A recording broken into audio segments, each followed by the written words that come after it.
Hello everyone, a very good evening to all. Also, a very happy Independence Day to everyone. So, once again, we are meeting today to discuss the problems of week 3 of the course Experimental Physics 1, which is being flowed this July 2025 session by NPTEL with the course code NOC 25PH51.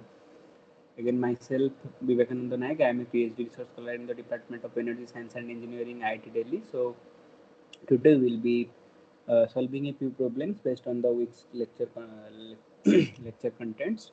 So, if you talk about the concept that was covered in week 3, again it was related to basic analysis. So, the basic analysis that includes data collection, like how to perform the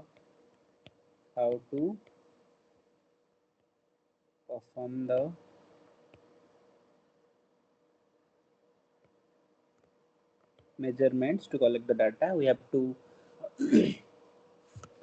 um, keep in mind a number of things that were discussed in the lectures also. Then once you get the data, then how to plot those data. So plotting of graphs, there are different types of graphs and how to plot the graphs, that was also discussed, which is quite important from the point of view of the performing experiments. Then another thing is calibration, like if you have some instrument and it is not calibrated, then uh, the measurements you are taking, then those measurements might not be correct. So you should also keep that in mind, so your system should be calibrated.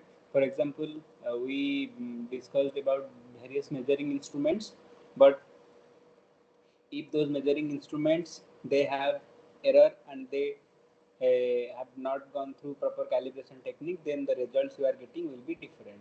For example, if you have a measuring tape and the measuring tape, the length of the measuring tape is actually noted by 30 centimeter, but the actual length is not 30 centimeter, it is 25 centimeter. So the results that you are getting by using those instruments, that might not be correct. So things need to be calibrated. Again, the fourth one is the error analysis. When you are getting the final results, then what are the errors? Like there are different factors that may affect the results, so that should also be analyzed. And there was a few lectures related to the error analysis part. So one of the most important part is the graph plotting part. So let's discuss a few things about that. So this slide basically shows four types of graphs. For example, this is line graph. So you get a few points and you uh, mark it one by one, and then you connect those points. So first you mark those points and then you connect those points. Then another is bar graph. Basically, bar graph is one type of graph to represent mainly the difference between the two conditions. For example, here you see we have product A and product B, and if you want to compare the like this graph is related to sales of product A and product B. So if you want to compare the sales of the two products, then this type of graph is uh, uh, quite important in representing those results. And there is another graph which is called as histogram. Histogram is related to bar graphs, but here we are plotting a particular condition, not any comparison. And third one here is noted by pie chart. Basically, pie chart is the complete 100% chart. For example, we have a quantity and there are different contributions to that event. And if you want to take the whole contribution as one, then how much each quantities are contributing, that is noted by the pie chart. So pie chart is again one of the um, most used representation of experimental data around the world. Then let's talk about how to plot a few graphs. For example, here there are various straight lines that have been plotted. So you should keep in mind that when you are plotting some graph, there are four quadrants. We have in 2 dimension, we have four quadrants. This is Q1, this is Q2, this is Q3, this is Q4. So this is 0 to 90, then 90 to 180, then 180 to 270, and 270 to 360 degree. So here in this quadrant both x and y are positive. Here x is negative, y positive. Here both x and y are negative, and in the fourth quadrant x is positive but y is negative. So depending upon the quadrant we may denote different points. For example, the point 1 2, it will be, sir, this is 2, so point 1 2 it will be lying in the quadrant q1, but point -1 -2 it will lie in the quadrant q3, because for q3 both x and y are negative. And here you can see there are different graphs plotted. We know for line, the equation of line is y is equal to mx plus c, where m is the slope and c is the x-intercept. Like when sorry c is the y-intercept. When x is equal to 0, the value of y at x equals to 0. So here you see c is, so if you take the example x equal to 3, fx equal to x, fx equal to x, then here m is 1 and c is 0, so it will pass through origin 0 0. So like this graph, this one is fx equal to x. So similarly there are different graphs. So uh, here all graphs they are passing through origin, so they don't have any constant, so it is 1 by 2x, 1 by 3x, the slopes are different. Similarly here you see it is -1 by 2x, so its slope is negative as compared to 1 by 2x. Then this is fx is equal to -x, the slope is negative as compared to fx equal to x, so it is lying in this direction. So these are a few things that you should keep in mind while plotting a graph. Then this is a sets of graphs which are parallel to each other. Like again these are lines. So here y is equals to mx plus c. Here c is not equal to 0, so y equal to x, then sorry y equal to x, y equal to x plus 2, y equal to x minus 2. So here all these graphs they have same slope, that is m equal to 1, m equal to 1. So they are parallel to each other, but their constant, since the c value is different, so they are shifted by some uh, distance. So here x fx is equal to x minus 4, so when you put x equal to 4, then y equal to y will be 0. So here the x intercept is 4, sorry, here the x intercept is 4. Similarly for x minus 2 it is 2. For x, like in the previous slide we discussed, it is 0. For x plus 2 it is -2.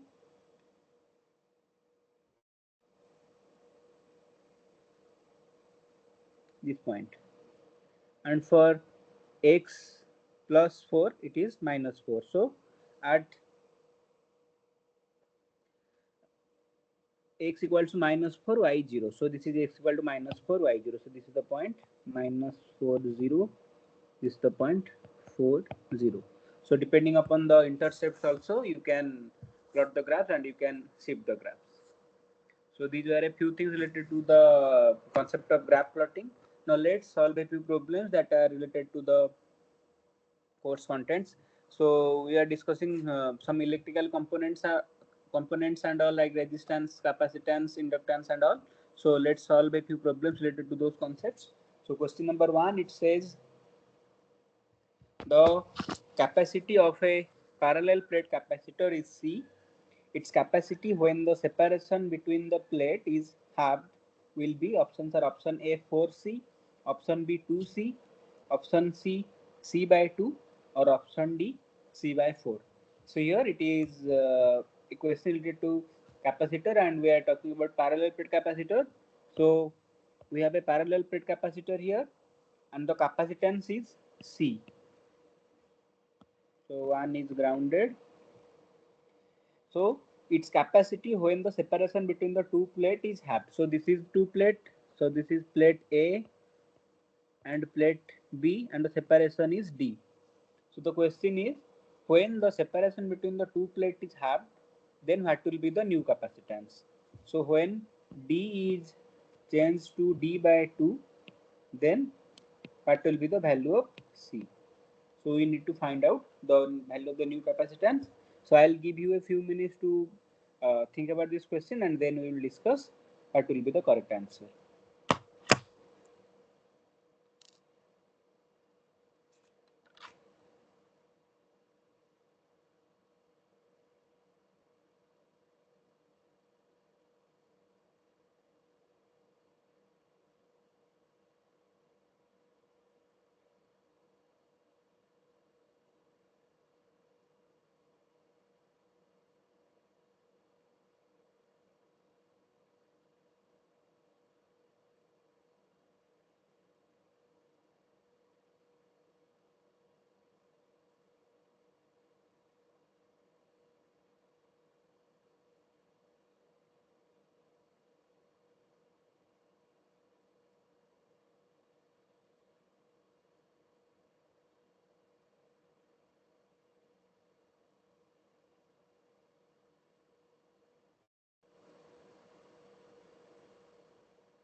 So we know for a parallel plate capacitor, if D is the distance between, suppose D is the distance between two plates, and A is the area cross section,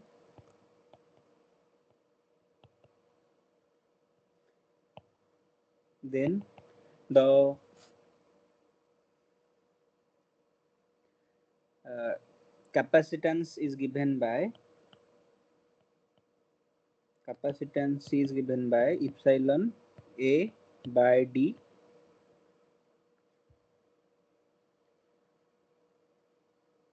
where epsilon depends upon the medium between the two plates, medium between the two plates.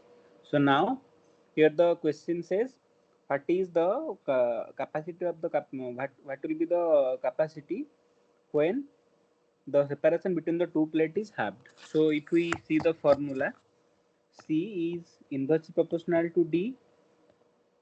So when D will be changed to D by 2, then C will be changed to 1 by D by 2,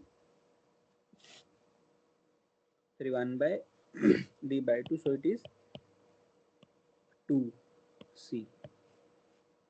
So the new capacitance will be twice of the capacity of the old case.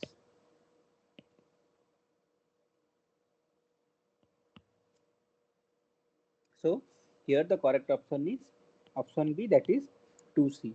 When the separation between the two plate is halved, then the capacity will be twice as that of the old configuration. Now let's move to question number 2. Question number 2 is again related to the parallel plate capacitor. The question says, a parallel plate capacitor has a capacitance of 50 microfarad in air and 110, so this is 110 microfarad in when immersed in oil. The dielectric constant K of the oil is, options are option A 0.45, option B 0.55, option C 1.10, or option D 2.20. So here it is a different case. So in the previous case it was mentioned that only the distance between the two plate that was being changed, but here the medium between the two plate is getting changed and the other conditions that are the same. So in one case it is in air, so the medium between the two plates is air, and in another case when it is immersed in oil, so the medium between the two plates is oil. So depending upon the medium, we know this parameter, this epsilon, which is called as relative permittivity. So this relative so this is absolute permittivity. It is called as, so epsilon is absolute permittivity. So if you see C is epsilon A by D. So in general, epsilon is called as absolute permittivity of the medium, and it is represented as epsilon 0, epsilon r. Epsilon 0 is permittivity of free space, permittivity of free space, and epsilon r is relative permittivity. So depending upon the medium between the two plates, this permittivity value will change. So we need to find out what will be the dielectric constant K. So this relative permittivity epsilon r is nothing but K. So we need to find out the dielectric constant K for the oil, and these are the options that has been given. So we need to find out what will be the correct one. So I'll give you a few minutes to calculate this, and then we will discuss.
So let's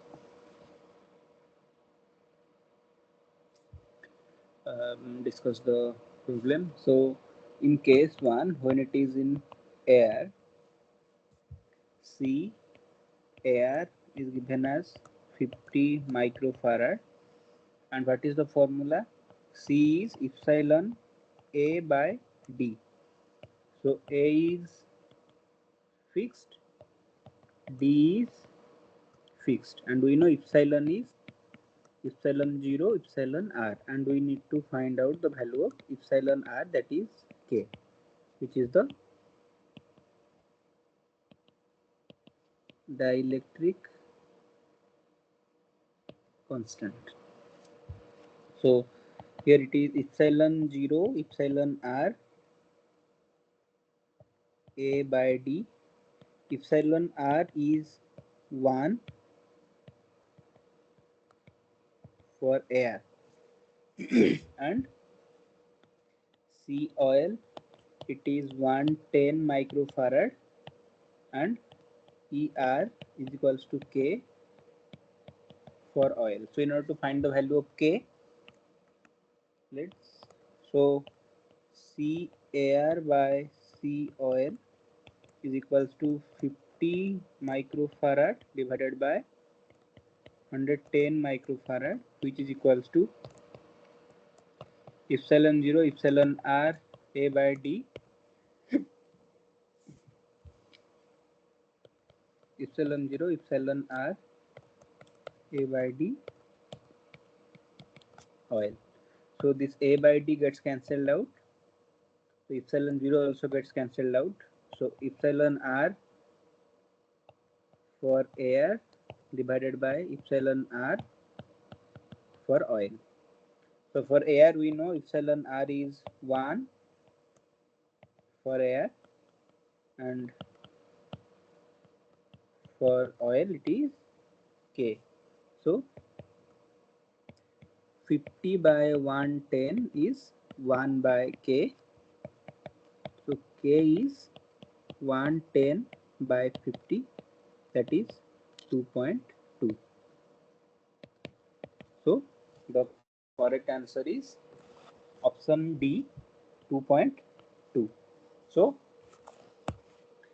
when the dielectric constant is changed, the capacity of the capacitor will change, because the capacity of the capacitor depends upon the medium between the two plates. So here in this question, as the medium is changed and the dielectric constant of that medium is more than that of air, so basically what is permittivity? So permittivity is the ratio of the force between the two charges when they are kept at a particular distance in air, and when they are kept at a particular distance in that medium. So they will experience more force, so dielectric constant will be more. So here, that's why the capacity of the capacitance is also getting enhanced when we are changing the medium from air to oil. So I hope this is clear to everyone. Now we will move to question number 3. Question number 3 says a particle of mass m and charge q moves through a potential difference of v volt. The velocity acquired by it is, options are option A 2qv by m, option B m by 2qv square root, option C 2qm by v square root, and option D 2qv by m. So these are the four options, and question says when a particle of mass m and charge q, so this is a particle, it is moving in a field where the potential difference v is given. So suppose this is two plate, this is negative, this is positive. So this particle is moving, so this is negative, this is positive.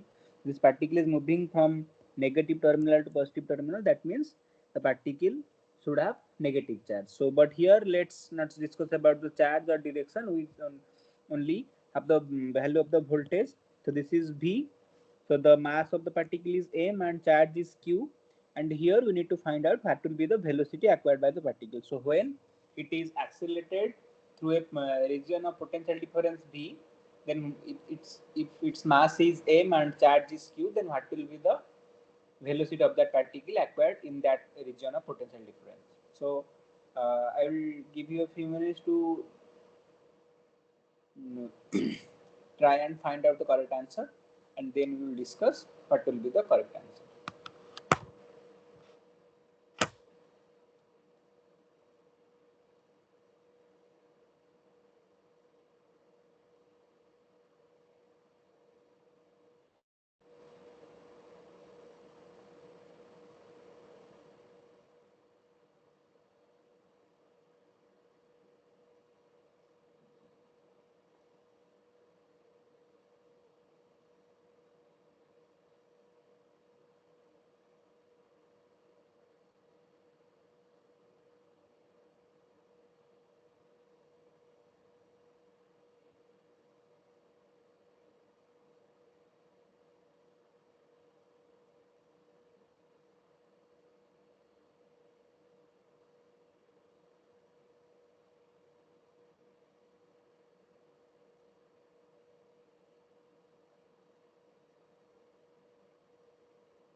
So we know when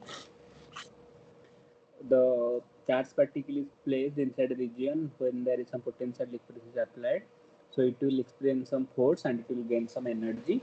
So the energy experienced by the charge particle when it is accelerated, so the energy gained by a charge particle of charge q when it is accelerated across a region of potential difference v is given by qv.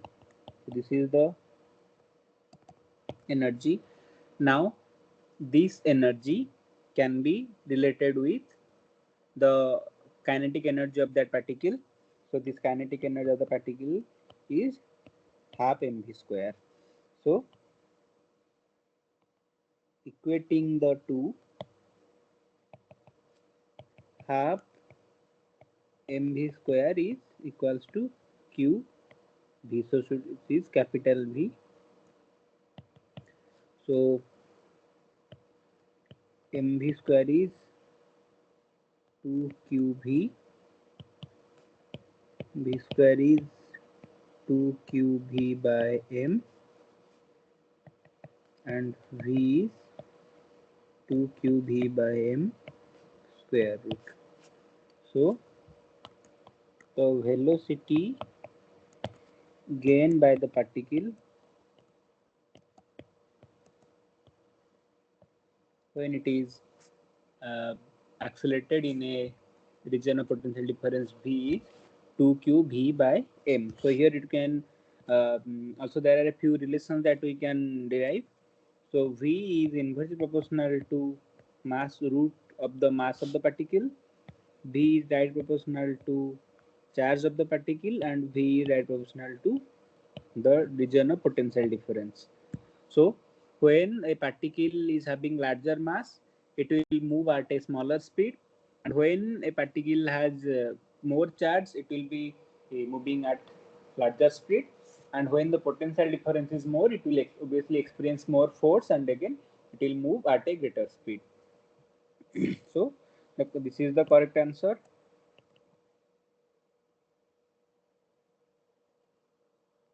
So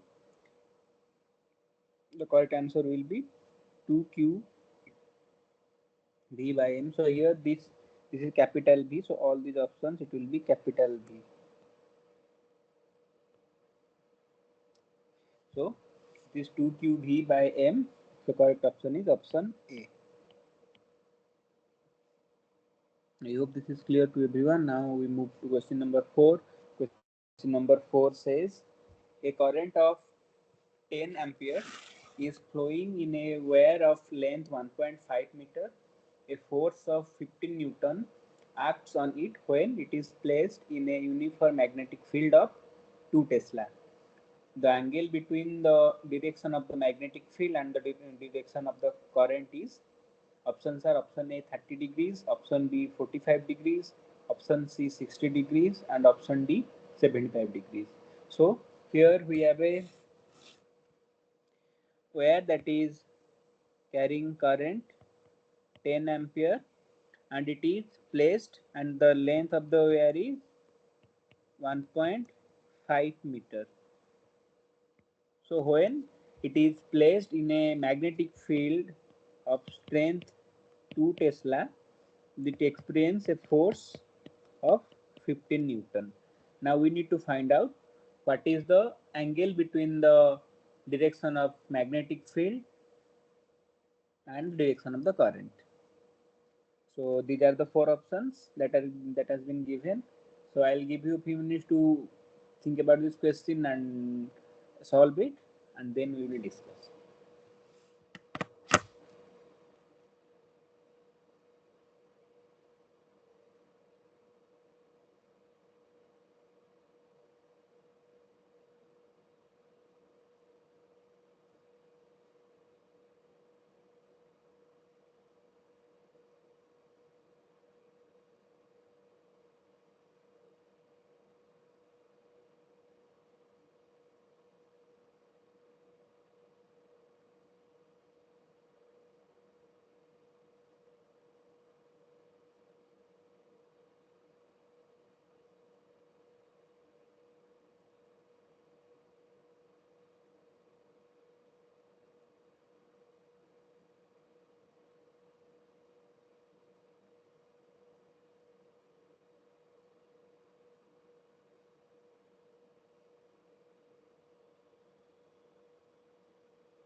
So we know when a current carrying wire is placed in a magnetic field, it experiences some force, and that is given by the formula F is L I cross B, or it is represented by F I L vector cross B vector. So the formula for the force becomes F equals to B I L sin theta, where theta is the angle between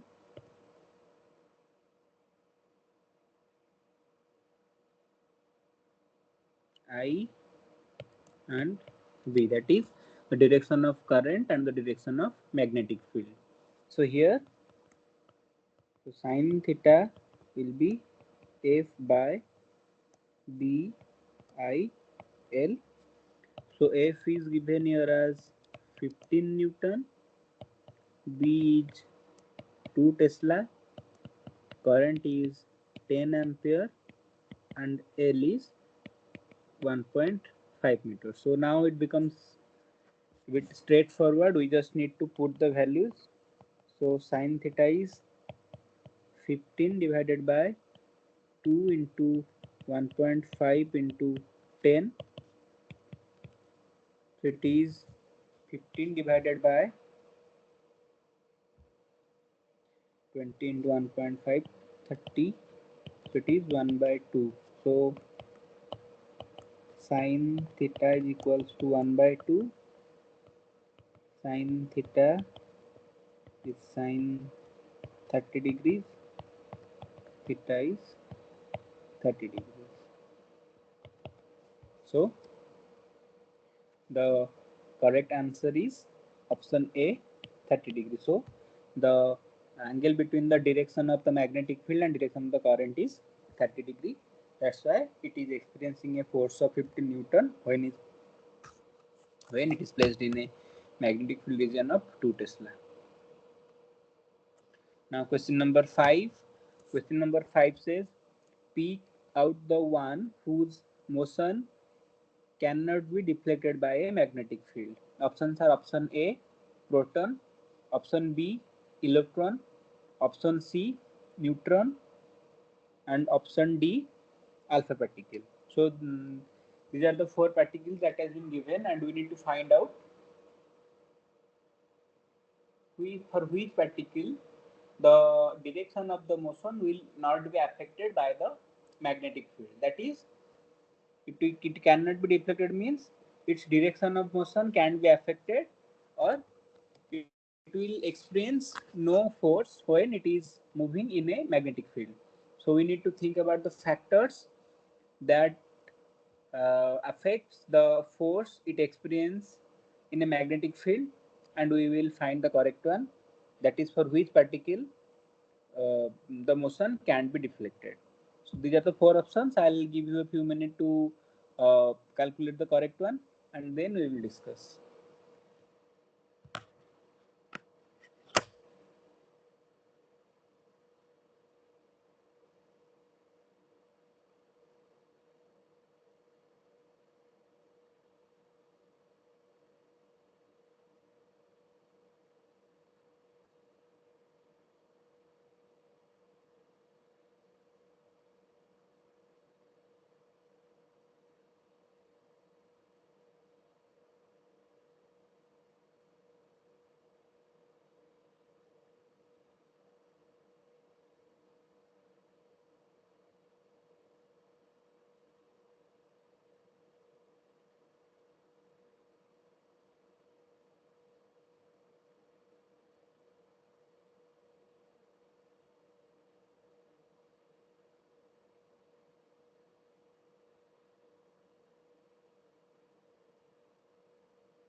So we know the force B is the magnetic field, V velocity, Q charge, then F is given by Q V cross B. Force which is called as Lorentz force. So the question says pick out the one whose motion can be deflected. So can be deflected means F is equals to 0. So here you see can be deflected by a magnetic field. So magnetic field is non-zero. Then there is another one whose motion cannot be deflected. So motion means the particle is already in motion. So V is not equal to 0. So the only option is Q. So when Q is 0, also there are other conditions. For example, it is V cross B sine theta. So when the particle is moving along the direction of the magnetic field, it will experience no force. But here the information about direction is not given. So here we only need to think about the factors apart from the direction. So here the remaining one is the charge of the particle. So when charge is equal to 0, then the force experienced by the particle will be 0. So now we need to find out of these four species which species has no charge. So for proton we know proton has positive charge, so Q is plus E. For electron it has again positive charge, sorry negative charge, so Q is minus E. For neutron it has no charge, so Q is 0, and for alpha particle it has twice the charge of proton, so Q is plus 2e. So here out of the four particles, neutron it has charge 0. So for neutron Q is 0. So F will be Q B cross B. So F will be 0. So whether it moves along the magnetic field or at certain angle to the magnetic field, since it has no charge, it will experience no force. So its path can be deflected in a magnetic field. So neutron is the species. Neutron is the species, and the correct answer is neutron. It is option C. I hope this is clear to everyone. Now we will move to question number 6. Question number 6 says, look at the figure. The equivalent resistance between A and D is, options are option A 5 ohm, option B 10 ohm, option C 15 ohm, and option D 20 ohm. So this question related to the connection of the resistance. We know resistors can be connected in parallel as well as they can be connected in series. So depending upon the connection, the equivalent resistance is calculated.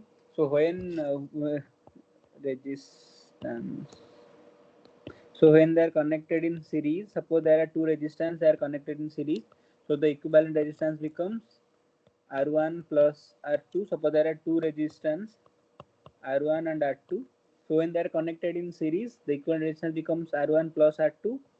And when they are connected in parallel, the equivalent resistance becomes 1 by R equivalent is 1 by R1 plus 1 by R2.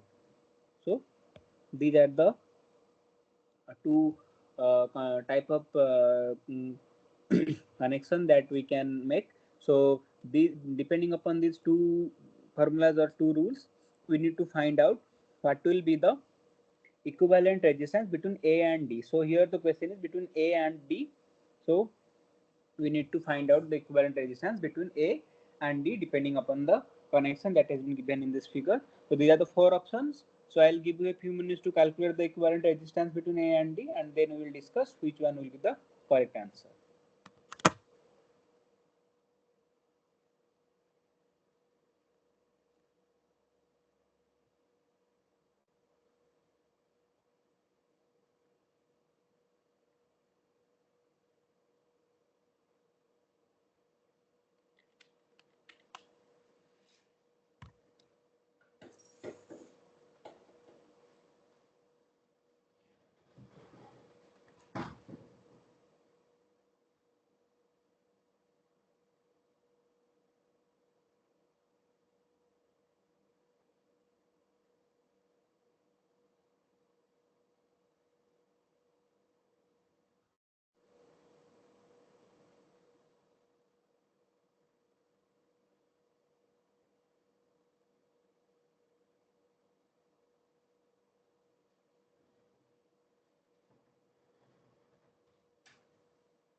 So now your question comes.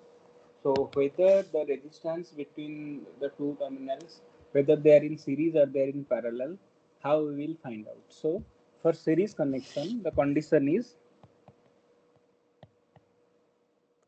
for series, suppose this is a resistance, it is another resistance. So this is the, suppose this is terminal, suppose this is positive terminal, this is negative terminal, again this is positive terminal, this is negative terminal. So when the positive terminal of one resistor is connected to the negative terminal, or the negative terminal of one resistor is connected to the positive terminal, they are said to be in series. But when the positive is connected to positive and negative is connected to negative, then there will be, then they are called as in parallel. So here now let's solve step by step. So now let's solve this branch. So let me draw that diagram. So 3,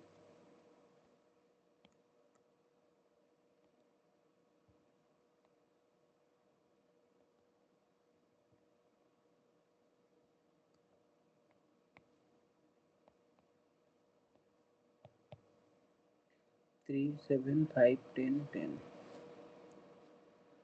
3, 7, 5, 10.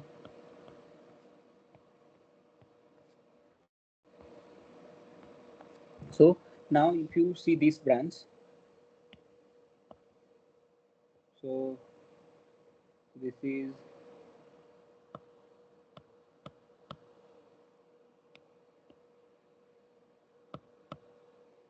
so this is A, B, C. So A, B, C. So it is like this. So it is 3 and this is 7. So here this plus minus plus minus. So here the positive of one is connected to negative. So they are considered to be connected in series. So resistance 3 ohm and 7 ohm, they are in series. So the equivalent resistance will be 3 plus 7, that is 10 ohm. So now we can remove the branch ABC. So we can, so this is A, D, this is 5 ohm, this is 10 ohm, and this is C, this is 10 ohm, and this one is 10 ohm. So this gets converted into this. So now you see these two are in parallel, because the positive terminal they are connected to a single place and the negative terminal they are connected to a single place. Now the two 10 ohm resistance they are in parallel. So two 10 ohm resistors are in parallel. So what will be the equivalent resistance? So 1 by 10 plus 1 by 10, that is 2 by 10. So R equivalent will be 10 by 2, that is 5 ohm. So now this it will be replaced by 5 ohm. So now it becomes, so this is A, D, C. This is 5 ohm, this is 5 ohm, and this is 10 ohm. So now we will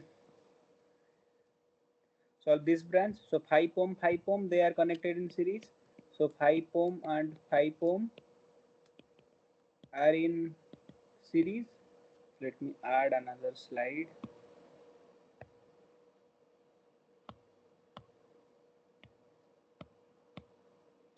So equivalent resistance will be 5 plus 5 equal to 10 ohm. So now it becomes, sorry,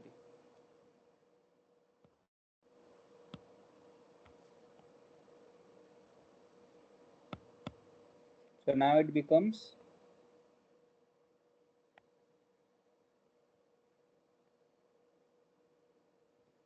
so A, D, this is 10 ohm and this is 10 ohm. So this 10 and this 5 plus 5 they are replaced by 10. So this is, so there are two parallel resistors of 10 ohm. So the equivalent resistance will be 1 by 10 plus 1 by 10. So 1 by R equivalent is 2 by 10. R equivalent is 10 by 2, that is 5 ohm. So the correct answer is 5 ohm. That is option A. So whenever you find this type of problem, you need to solve it step by step. So you start from one end, and and depending upon the connection, you first choose whether they are in series and in parallel. Then by applying the formula for series connection and parallel connection, you can get the equivalent resistance between the two terminals A and D. I hope this is clear to everyone. Now we'll move to question number 7. Question number 7 says two wires of equal length and of materials X and Y have equal resistance. The ratio of the radii of the two wires is 1 is to 2. The ratio of the resistivities of X and Y will be. So the question says we have two wires, this is X and this is Y. So materials are different, the length is same, so for both the length is L,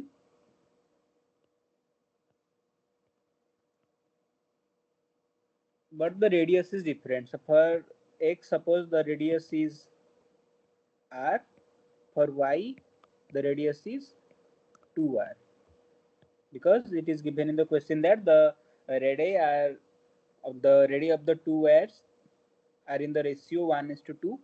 Then what will be the ratio of the resistivity? So we need to find out the ratio of the resistivities, that is rho 1 by rho 2. What will be the value of the ratio of the resistivities of X and Y? So options are option A 1 is to 1, option B 1 is to 2, option C 1 is to 3, and option D 1 is to 4. So I will give you a few minutes to think which one will be the correct one, and then we will discuss.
So we know the formula for resistivity of a wire is given by rho is equals to R A by L. So A is the area cross section, L is length, R is resistance, and rho is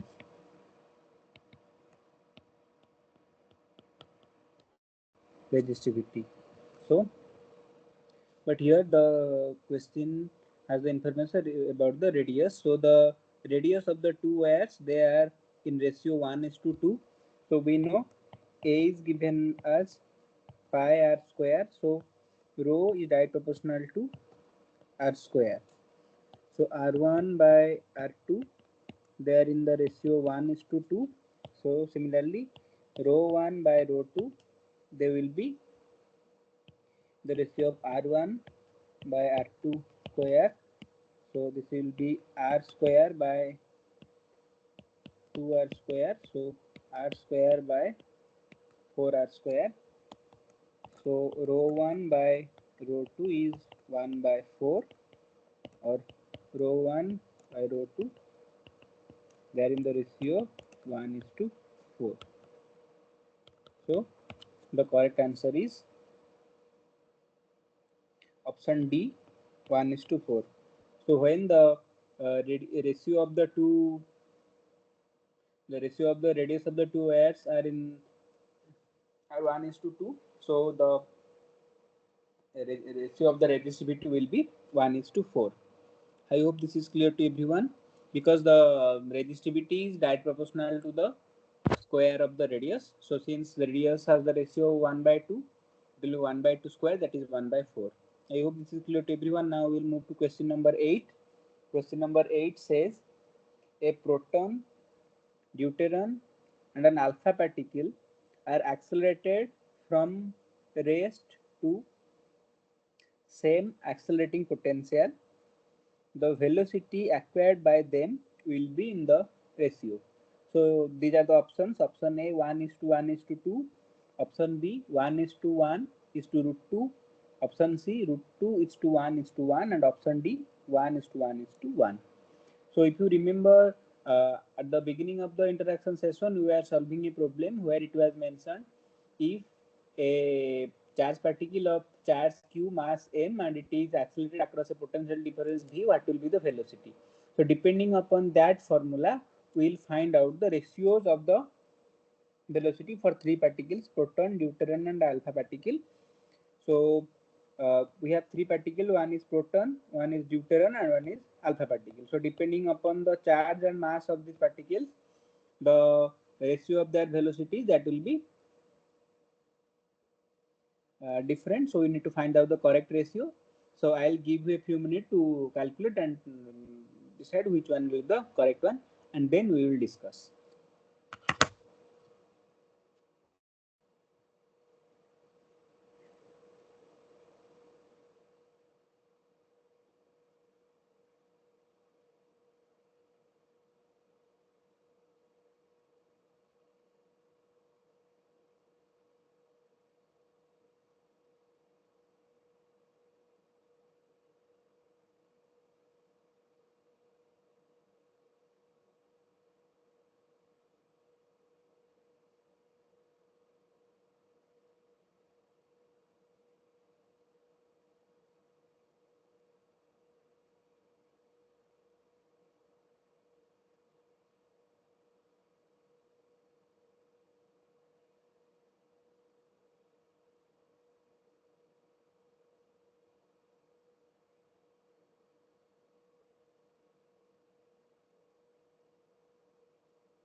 So if we discuss about the three particles, so for proton, the charge is E and mass is, suppose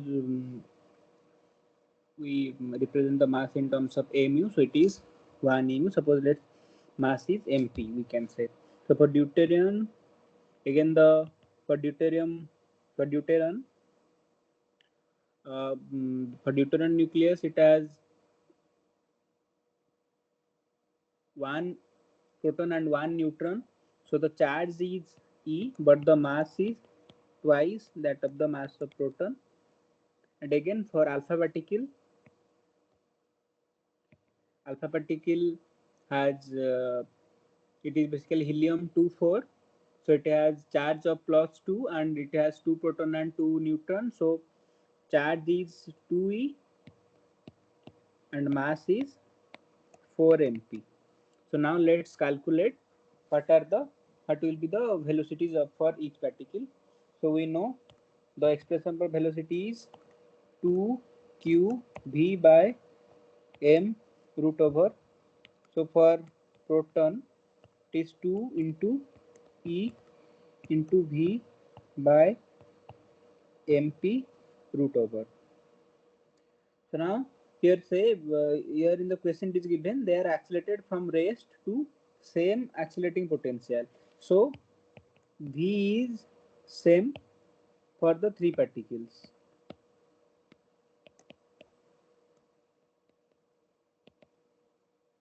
So this is 2 ev by mp.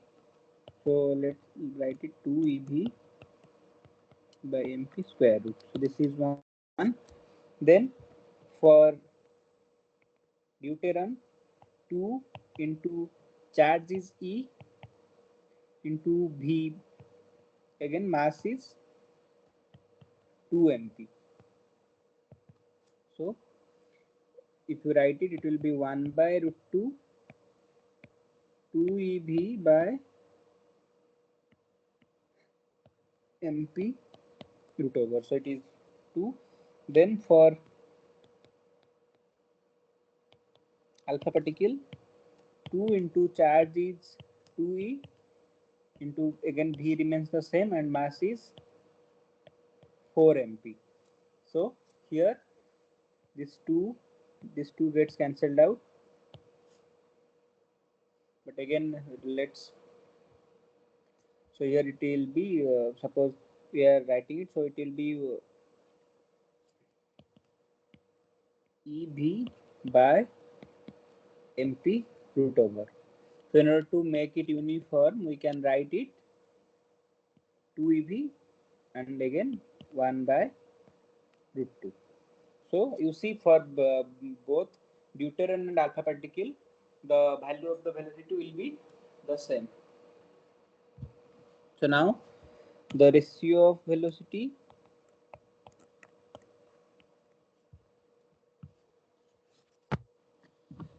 proton, deuteron and alpha particle, so it is 1 is to 1 by root 2 is to 1 by root 2. So v proton is to v deuteron is to v alpha particle, it will be 1 is to 1 by root 2 is to 1 by root 2. So in order to make it uniform, let's multiply root 2.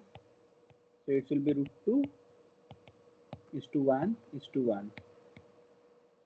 So the ratios of their velocities when they are being accelerated across a region of same potential difference, it will be root 2 is to 1 is to 1. So the correct option is option C, root 2 is to 1 is to 1. I hope this is clear to everyone.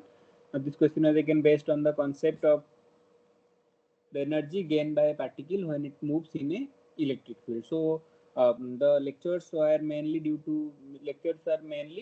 related to the motion of a charged particle in magnetic field and electric field, because the electric field and magnetic field, when the charged particle moves, it experiences some force, and due to that force, in one case, like in case of electric field, electric field does work That's why we are calculating the energy. But in case of magnetic field does no work. However, exerts force on the particle. So we are calculating the force, and that's why it will bend the path of the particle, but it will not do any work. So when a charged particle moves in a magnetic field does not do any work. However, it exerts force on the particle. The particle experiences force in the magnetic field, and its path gets deflected. I hope this is clear to everyone. Now we'll move to question number 9. So question number 9 says round of 0.537 to the nearest tenth. Options are option A 0.5, option B 0.54, option C 0.6, and option D 1.0. So again, this question is related to the concept of significant figures, and the concept of significant figures becomes important in case of measurements, like if we are measuring something and we are calculating some results. So you need to keep in mind the concept of significant figures.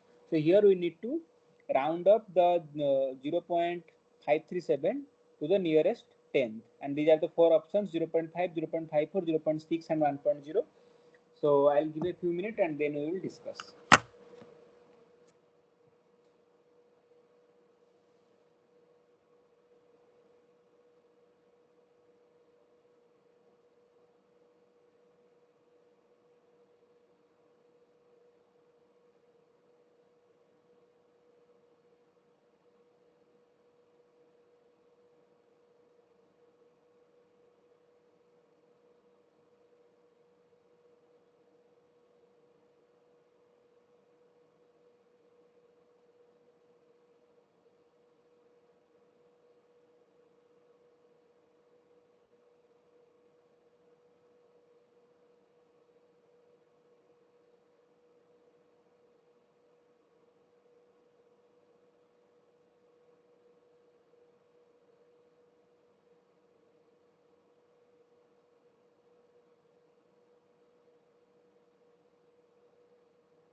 So let's solve this one.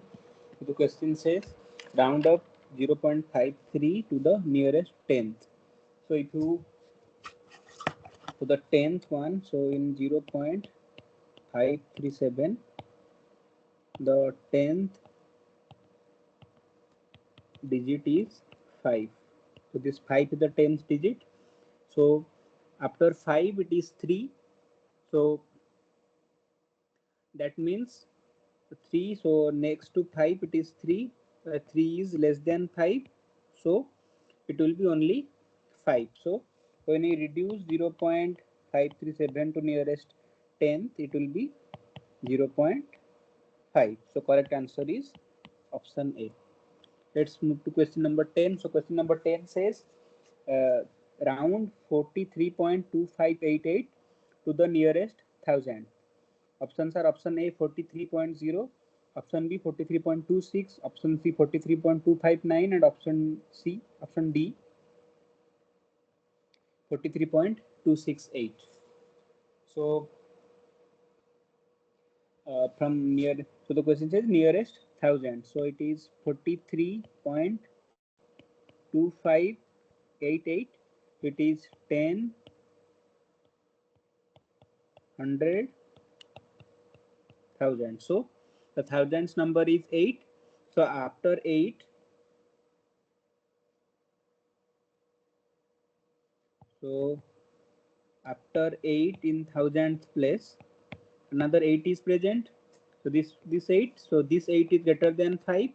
So the thousandth plus 8, it will be changed to 9 when we round it to the nearest thousands. So when 43.2588, it will be rounded to the nearest thousand. The reduced value will be 43.259. So the correct answer is option C, 43.259. And similar types of problem we have discussed many times in the week's interaction session, in earlier interaction session. So let's solve this another one. So option question 11, it says round up 7.493 to the nearest 100. So 7.493. So this is 10, this is 100, and this is 1000. So nearest 100 means 9. So after 9, 3 is present, 3 is less than 5. So this 9 will be replaced by 9 only. 9 will not be replaced by 0. So it will be only 9. So 7.493, when it is reduced to nearest 100th, it will be 7.49. So suppose the 7, it was 7.496, then after 9 it is 6, 6 is greater than 5, then it will be 0. This 9 will be reduced to 0, so it will be 7.50 as an example I mentioned. So the correct answer will be 7.49, that is option 11. So with this we come to the end of today's interaction session. So today we discussed a few problems that was based on the concepts of capacity, how the capacity of the capacitor varies depending upon the distance between the two parallel plates, depending upon the medium between the two parallel plates. Then we solved a few problem that was related to calculating the velocity of a particle in a magnetic field. Then depending upon that concept, we calculated the ratio of the velocity of the three particles. Then we solved a few problems related to the significant figures, as well as we solved problem related to the force on a charged particle in a magnetic field, and the force on a charged particle in a current carrying conductor. So there we found when a particle has no charge, it will experience no force and its motion will not be deflected when it is present in a magnetic field. So with this we come to the end of today's interaction session. That's it from my side. In the next session, we will discuss a few problems that will be based on the week 4 lecture contents of the course Experimental Physics 1. That's it. Good night.